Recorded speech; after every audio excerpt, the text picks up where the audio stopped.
So hello my dear students and learners.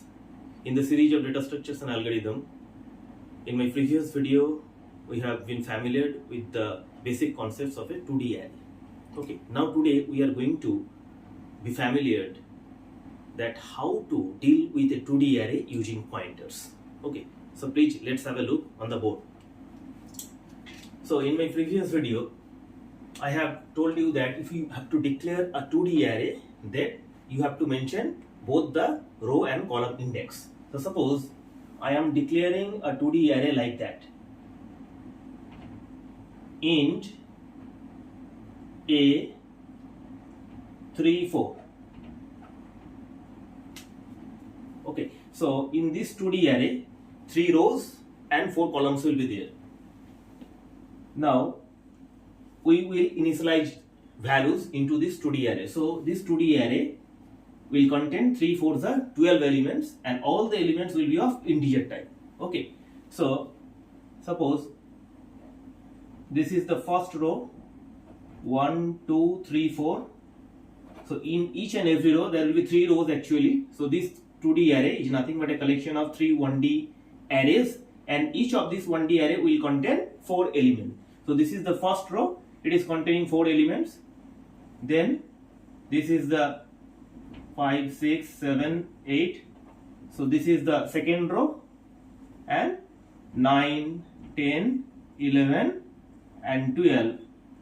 So this is the third row of this 2D array. So this is the first 1D array, this is the second 1D array, and this is the third 1D array, and each of these 1D array is containing how many elements? 4 elements. Okay, so 4 columns are there.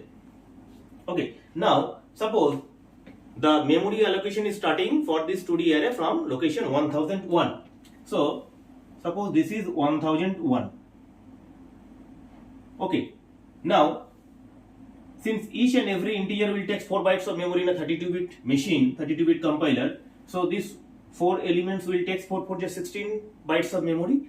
So this 1D array, first 1D array will reserve 16 bytes of memory starting from 1001 to 1016. Okay, now second row will start from 1017 and it will ends at 1032, the next 16 bytes, and the last row will start allocating from 1033 to 1048. So you can check each and every row actually containing 16 bytes of memory, since each and every row is containing 4 integer values and each and every integer is taking 4 bytes of memory. So 4 4 16 bytes memory is being allocated for each and every row. Okay, now in a 2D array, whenever we are going to track any elements, so it is required to mention both the index, that is the row index and the column index. So suppose if we want to mention the first element, so first element will be A00 because this is index, column index 0, column index 1, column index 2. Okay, so this is column index 0, this is column index 1, this is column index 2, and this is column index 3. So this is column, and this will be the row index. This is row index 0, this is row index 1, and this is row index 2.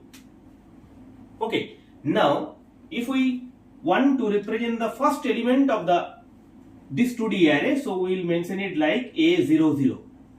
So A00 means what? A00 means that element present at row index 0 and column index 0. That means it is equals to 1. So this is the element 1. Now suppose I am mentioning A03. So what is this? This is the element which actually present at index number, row index number 0 and column index number 3. So this is row index 0 and this is column index 3. So the element is 4. Similarly, suppose I want to represent the element 7.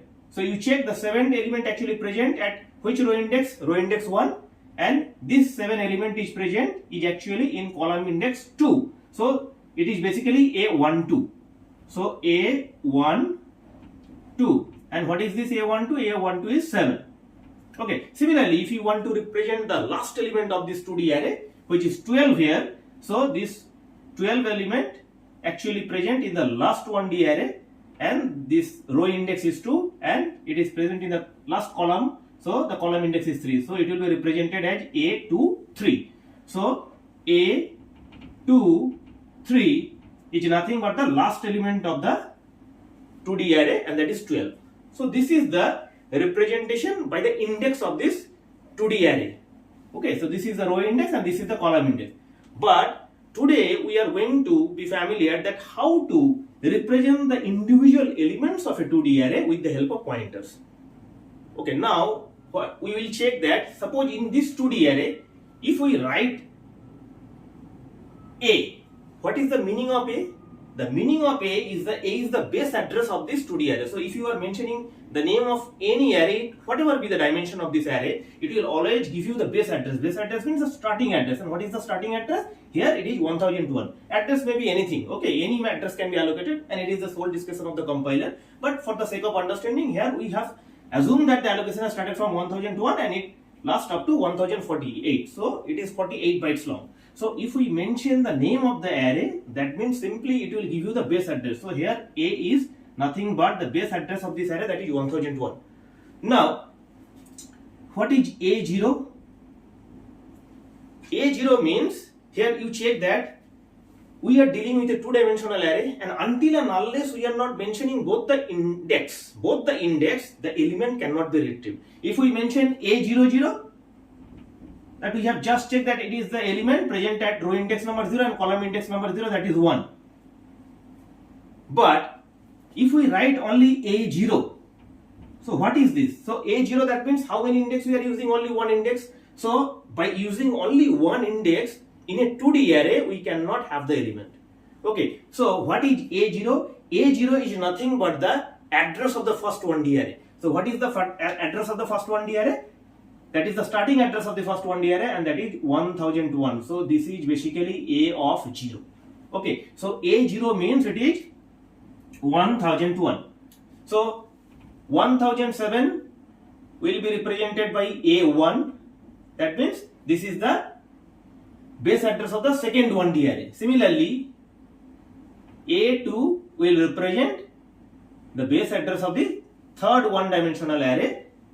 So its row index is 0. That's why A2 means it is 1033. So A1 means it is the base address of the second one-dimensional array, that is 1017, and A2 means it is the base address of the last 1D array, that is the third 1D array, it is 1033. So again I am repeating that in a 2D array, if you are using a single index, the element cannot be retrieved. So if you are using single index, that means you will have the base address of individual rows. So if you are writing A0, that means it will be the base address of the 0th indexed row. So this is 1001. A1 means it is the base address of the row index number 1. So this is the base address of the row index 1. Similarly, if you are mentioning A2, that means it will be the base address of this 1D array indexed by 2. That means A2 will be 1033. Okay, now we will represent the elements of a 2D array by using pointers. Okay, so suppose if you want to mention the element A00, that means this is the very first element of this 1D array, and that is 1. So this is what? This is equals to 1. Now A00 means what? A00 is nothing but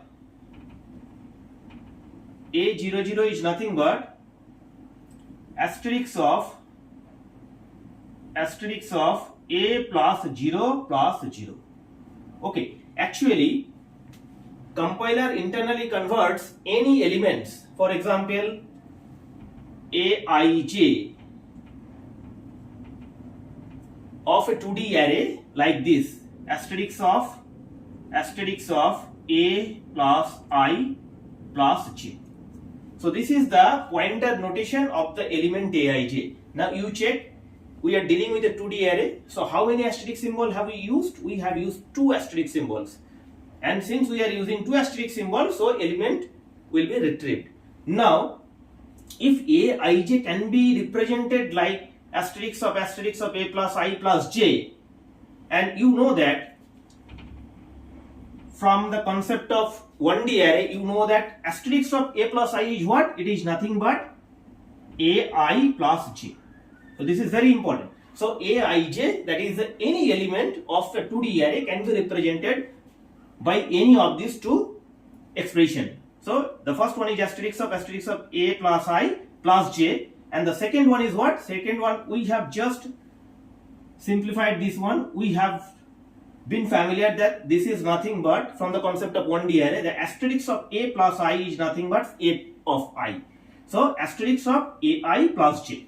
So any one of this expression you can use to represent any element Aij of a two-dimensional array. So that's why I have written that A00 is equals to asterisk of A plus 0 plus 0. Here both the value of I and j equals to 0, 0. Okay, now we will represent, suppose you want to represent the element 8. Now element 8 is present at row index number 1 and column index number 3. So 8 is nothing but, so for example, A13. And what is A13? A13 is 8. So it is 8. But we will check that how to represent this element in terms of pointer. So we have just seen that Aij can be represented in pointer notation by any of these two expressions. So we will follow this. So it will be asterisk of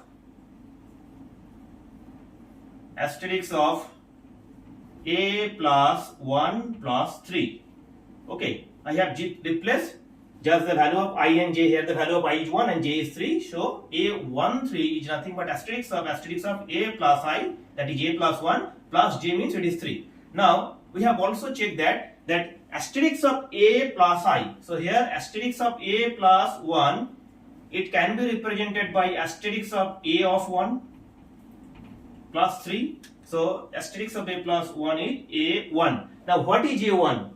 In a two-dimensional array, we are using only a single index. That means element will not be retrieved. Rather, it will retrieve the address. So what will be the address? What will be the value of A1? A1 will be the base address of this 1D array having row index 1. So this is row index 1. You check, and that is A1, and the base address is 1017. That is, it is the base address of this second one-dimensional array of this 2D array. So the value of A1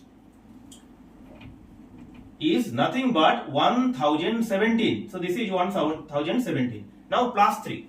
So here we are incrementing an address. Address means it is a pointer. So whenever you are incrementing a pointer, it will not just follow the simple arithmetic addition.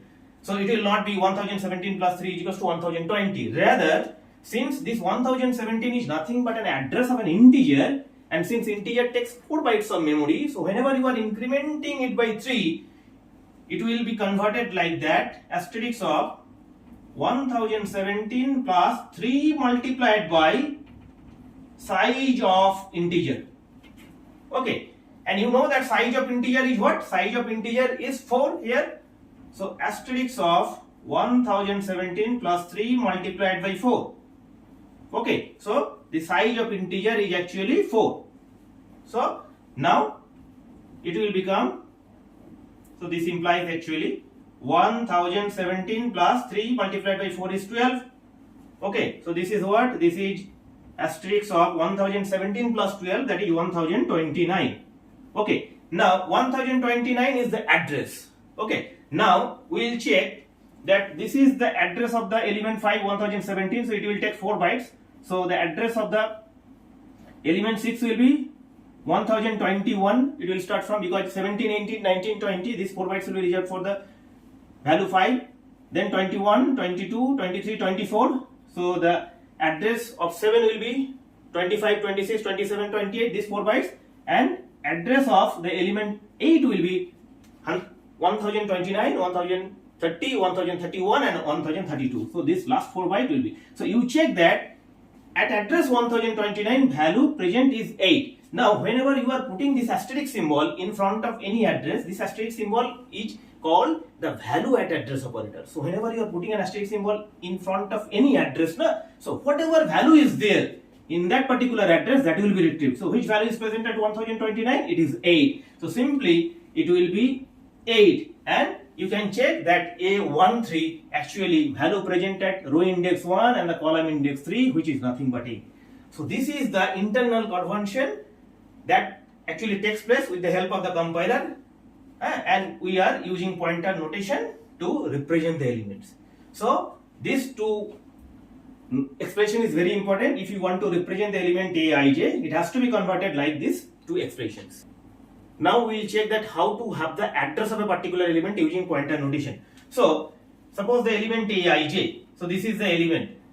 So aij, I am writing the expression again. Aij has been expressed like asterisk of a plus I plus j. Okay, or it is also equivalent to asterisk of ai plus j. Now what you have, this is the element. Now you want to have the address. So address means you have to use the ampersand operator.